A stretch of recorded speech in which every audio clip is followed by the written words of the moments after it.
the biggest challenge of being an entrepreneur? I get asked very often how it is to be an entrepreneur, how it feels like, what goes through one's head, and so on. And I'd like to share my experiences along with the experiences of other entrepreneurs who have been very fortunate to be or to have observed at a close range, who have understood and spoken to. And I've kind of whittled down the challenge of being an entrepreneur into five different pointers. For some reason, I like five. So the first one, I think the biggest challenge, arguably, is not fundraising. It is not finding a team. It is not finding the right product fit. I think the biggest challenge is themselves, the entrepreneur themselves, the mental blockages that come from time to time. I've seen a graph somewhere about a journey of an entrepreneur, which goes up in the beginning, and then there is a huge low, and then a bunch of up and down, and then up and then down. So I think it rightfully shows how a day-to-day life of an entrepreneur looks like. From the outside, it definitely looks very different because they just look at the signals that company gives out, but they do not realize that how mentally challenging it is to be an entrepreneur, and for the sole reason that you need to motivate yourself every single day, without which you won't be creative, without which you can't take good decisions, without which the morale of the entire team goes down. So just maintaining that level of energy, creativity, and positivity is perhaps one of the biggest challenges. And those entrepreneurs who have, I believe, have tended to succeed because they make better decisions, they work harder, they inspire everyone around them. And I think all the entrepreneurs are trying to reach that stage. I'm sure, nobody's perfect, but from what I've seen, the other startup CEOs and founders have excelled in just one of these aspects of it. But generally, a lot of them suffer through depression. They suffer through imposter syndrome, but they kind of power through, focus on their work, focus on their team, and move ahead. The second biggest challenge, I think, is the up and down, because it's not a straight line graph, nor is it linear. The day-to-day varies wildly from everything from a new customer being signed, customer churns, a new investor, a new interest, a new partnership, people leaving your team, competitors trying to take you down. It's a wild ride, and I would imagine that those who succeed either have or tend to develop a thick skin, without which it gets almost impossible to deal with all these day-to-day changes. And like I said, at the same time, maintain a positive attitude.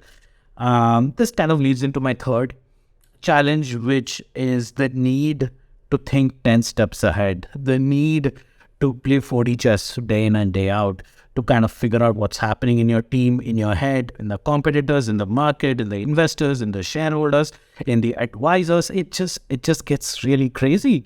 And just being not just analyze what has happened in retrospect, but having the forethought to make the right moves, the right decisions, which will help you and your team 10 steps down. It is challenging to do that day in and day out without taking a break. And the moment you do take a break, you kind of feel bad that you're not pushing the company forward, you're not inspiring others, you're not doing something that is useful. And it really does take a mental toll on a lot of these entrepreneurs. The fourth challenge is building and nurturing a team. No man is an island, no CEO is an island, no founder is an island. It is the team 100% that carries the whole company after a point pretty early on. It's the team that decides the velocity, the momentum, the direction of how a company progresses. I strongly believe that investors should, of course, invest in the founder, but they also should look at the team, and the team that has come about as a result of the early stage growth. It is very easy to dismiss the importance of early employees. You can call them risk-taking, you can call them reckless, you can call them like they're gambling away the professional careers. But you must realize it takes a lot to join somebody's vision early on when there is a 99% chance of failure, when there is little to no funding, when there are no customers, and to every challenge, every step that comes along the way, it is the team that carries the founder, the whole organization, one step at a time. It is the team that pulls the leadership in place. It is the team that determines the success or failure of an enterprise. The fifth is the need to upskill, to push beyond the comfort zone. As you know, humans have a tendency to stay within their comfort zone, to stay happy, comfortable, and bring about a path of least resistance. Unfortunately, the startup life is not like that. There is nothing called path of least resistance. There is resistance throughout the way. It does not stop. And at the same time, while trying to navigate all the certainty, the entrepreneur inevitably has to spend time in working on the weaknesses or in working on aspects of themselves or their personality that they fall short on. It could be public speaking. It could be mathematical data analytics ability. It could be financial prowess. It could be cash flow management. It could be sales. It could be any of these aspects that an entrepreneur is not strong in, but they inevitably have to spend a lot of time. And all these challenges combined, I wouldn't call it challenges. It is just a fact of life.